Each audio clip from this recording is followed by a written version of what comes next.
আজকে অনেক সহজভাবে একটা প্যাটিস বানানো দেখাবো। আর এটা কিন্তু একটা ডিম দিয়ে আমি বানিয়েছি অনেকগুলো প্যাটিস। আসসালামু আলাইকুম সবাইকে, কেমন আছেন সবাই? আশা করি তো ভালো আছেন। আলহামদুলিল্লাহ আমিও ভালো আছি। আর এখানে দিলাম 1 কাপ ময়দা, তারপর আবারও দিলাম হাফ কাপ ময়দা, এখানে টোটাল 1.5 কাপ ময়দা দিলাম। তারপর এখন একটু স্বাদ মতো লবণ দিয়ে একটা ডো তৈরি করে নেব। আর এখন দিচ্ছি তেল, মানে সাদা তেল হবে, এখানে 1 টেবিল চামচের মতো সাদা তেল হবে। তারপর ময়দা আর তেলটা ভালো করে মাখিয়ে নিতে হবে। আর এখন কিন্তু নর্মাল পানি দিয়ে একটা ডো তৈরি করে নিচ্ছি। আর এই যে এরকম হবে ডোটা। আর এখন হচ্ছে ভিতরে পুরটা তৈরি করে নেব। তার জন্য প্রথমে সাদা তেল দিলাম, আর এখানে কিছু পেঁয়াজ কুচি, তারপরে যে কাঁচামরিচ কুচি দিচ্ছি। আর এগুলাকে একটু হালকা ভেজে নিতে হবে। আর পেঁয়াজ কাঁচামরিচটা অল্প নরম হলেই এখানে আমি ডিমটা দিয়ে দেবো। আর এটা কিন্তু আমি একটা ডিম দিয়ে করব। আর একটা ডিম দিয়ে করে কিন্তু আমার অনেকটুকু পুর বেঁচেছিল। আর মানে 2টা ডিম দিয়ে করলে আরও বেশি পরিমাণে ডোটা বাড়াতে হবে। তারপর এখন একটু হলুদ দিলাম কালারের জন্য, আর স্বাদ মতো লবণ দিলাম।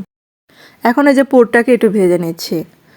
আর এখানে প্যাকেট গরম মশলা গুঁড়া ছিল, সেটা দিয়ে দিলাম অল্প পরিমাণে, হাফ চা চামচের মতো হবে। আর ডিমটা কিন্তু প্রায় ভাজা হয়ে গেছে, তো আর কিন্তু 1 মিনিটের মতো ভাজবো। আর এই যে ডোটা আমি রেখে দিয়েছিলাম ঢেকে কিছুক্ষণের জন্য। তারপর এখানে অর্ধেকটা ভাগ নিয়ে আমি একটা রুটি বানাচ্ছি।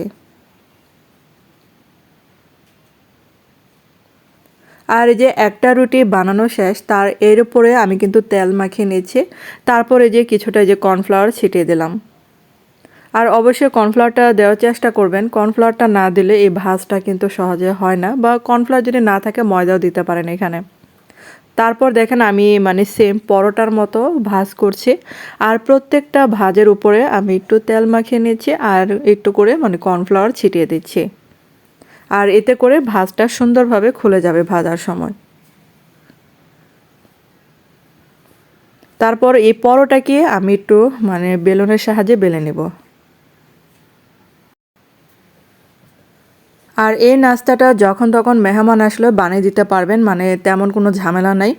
আবার অনেক সময় কিন্তু অনেকটা মানে রুটি বানিয়ে করতে হয়, তো সেটা কিন্তু আমার কাছে ঝামেলা মনে হয়। আর আজকে আমি যেভাবে এটা করে দেখালাম, এটা কিন্তু অনেক সহজ বানানো, এর থেকে মনে হয় সহজ আর কিছু হতে পারে না। তো আপনারা কিন্তু এভাবে বানিয়ে দেখতে পারেন। আর যে সাইড দিয়ে একটু কেটে নিচ্ছি, মানে সমান করে কাটার জন্য। তো মাঝখান দিয়ে আবার এই যে কেটে নিচ্ছি। আর এটা কাটার ফলে কিন্তু ভাঁজটা মানে খুলে যাবে, এজন্য সাইড দিয়ে অবশ্যই কেটে দিতে হবে। তারপরে যে ডিমের পুরটা আমি একটা ভাগের মধ্যে দিয়ে দিলাম। আর আপনারা যদি চিকেন দিয়ে মানে এটা খেতে চান, তাহলে চিকেনও এটার মধ্যে ভেজে দিতে পারেন, যদি ডিমটা পছন্দ না হয়। তো অনেক সময় দেখা যায় চিকেন থাকে না, ডিমটা থাকে, তখন কিন্তু সহজভাবে এটা বানিয়ে দিতে পারেন, বা বিকালে নাস্তায় দিতে পারেন। মেহমান এসে পড়লো হঠাৎ করে, তখন এটা বানিয়ে দিতে পারেন। আর অনেক সময় দেখা যায় প্যাটিস বানানো অনেক বিরক্তকর লাগে, তো সহজভাবে এভাবে বানিয়ে নিতে পারেন, কোনো মানে ঝামেলা নেই। আমরা যেরকম পরোটা বানাই, তো পরোটার মতোই এটা ওভাবে বানিয়ে নিতে পারেন। আর দেখেন 1.5 কাপ ময়দা দিয়ে কিন্তু অনেকগুলো প্যাটিস হবে। আর এভাবে প্যাটিস বানালে দোকানে থেকে কোনো অংশই কিন্তু কম হয় না। অনেক সহজ এবং অনেক মজার হয় এই প্যাটিসটা। আবার অনেকে দেখি ডালডাও ইউজ করে, তো তেল দিয়েও করা যায় ডালডা যদি না থাকে ঘরে। আর এই যে তেলটা আগে থেকে গরম হতে দিয়েছিলাম, আর এটা কিন্তু বেশি গরম মানে হওয়া যাবে না, তো অল্প গরম হতেই কিন্তু মানে প্যাটিসগুলো দিয়ে দিব।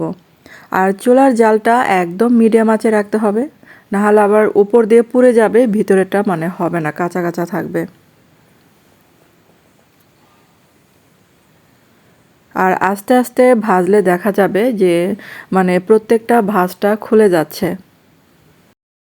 আমার নিজেরই কিন্তু প্যাটিস বানাতে ইচ্ছে করতো না, কারণ অনেকগুলো ভাঁজ দিতে হয়, অনেকগুলো রুটি বানাতে হয়, কেমন যেন একটা মানে বিরক্তকর লাগতো। তো এটা যখন বানিয়েছি তখন ভাবলাম যে ওভাবে আর কখনো বানাবো না। এটা আমার কাছে সবচেয়ে সহজ মনে হলো প্যাটিস বানানো। আর এটা আপনারা দেখেই বুঝতে পারছেন যে আস্তে আস্তে কিন্তু ভাঁজটা খোলা শুরু করে দিচ্ছে। আর এগুলো সবগুলো মিডিয়াম আঁচে ভেজে নিচ্ছি। আর যেগুলো হয়ে গেছে তো চুলা থেকে নামিয়ে ফেলছি। তো হয়ে গেল, দেখেন একটা প্লেটে আমি সাজিয়ে নিয়েছি। আর প্রত্যেকটা ভাঁজ দেখেন কত সুন্দর করে খুলেছে। তো আপনাদের কাছে যদি ভালো লেগে থাকে এই ভিডিওটা, আমার এই রেসিপিটা, অবশ্যই একটা লাইক দিতে কিন্তু ভুলবেন না। আর এটা যে এত ক্রিস্পি একটা নাস্তা, তো যারা ক্রিস্পি নাস্তা পছন্দ করেন তাদের কাছে অনেক ভালো লাগবে এই রেসিপিটা। আর প্যাটিস মাত্রই হচ্ছে ক্রিস্পি, তো ক্রিস্পি যদি না থাকে তাহলে প্যাটিসটা খেতে ভালো লাগে না। আর এটা কিন্তু অনেক ক্রিস্পি হয়েছিল, আর ভাঁজগুলো প্রত্যেকটা খুলে গিয়েছিল। তো আপনারা দেখে বুঝতে পারছেন যে এটা ভিতরেটা কতটা সুন্দর হয়েছিল, আর অনেক অনেক ক্রিস্পি একটা নাস্তা হয়েছিল। তো ধন্যবাদ সবাইকে ভিডিওটা দেখার জন্য।